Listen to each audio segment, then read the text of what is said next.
নমস্কাৰ আজি আহিছো লংকাৰ এখন আগখাৰী ফাৰ্মাসী সুৰক্ষা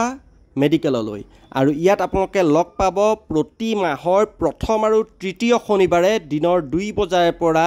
ডাক্তৰ পুণ্যব্ৰত কাশ্যপ ছাৰক তেওঁ নিউৰলজিষ্ট হয় এমডি আৰু ডিএম স্নায়ু ৰোগ বিশেষজ্ঞ যদি কাৰোবাৰ মূৰৰ বিষ পেৰালাইসিস মৃগী ৰোগ স্মৃতি শক্তিৰ সমস্যা টোপনিৰ বিকাৰ মস্তিষ্কৰ সংক্ৰমণ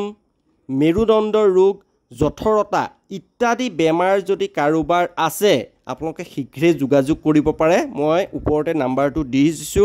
আকৌ এবাৰ নাম্বাৰটো মই কৈ দিছো বাৰু 9401395335 তেওঁক আৰু তাৰ লগতে আৰু আপোনালোকে লগ পাব ইয়াতে স্কিন স্পেচিয়েলিষ্ট সুগাৰ ৰোগ বিশেষজ্ঞ ইএনটি স্পেচিয়েলিষ্ট আপোনালোকে লগ পাব মই ইয়াতে নাম্বাৰটো দি আছো আৰু ইয়াতে মই আপোনালোকক ধুনিয়াকৈ লোকেশনটো মই কৈ দি আছো ধুনিয়াকৈ এটো হৈছে আপোনাৰ লংকা শিলং ৰোড এ আপোনালোকে আহিলে প্ৰথমতে ইয়াতে দেখা পাব এটা দুৰ্গা পূজা হৈ আছে আৰু তাৰ সন্মুখতে আছে সুৰক্ষা মেডিকেল ইয়াতে আহিলে আপোনালোকে লগ পাব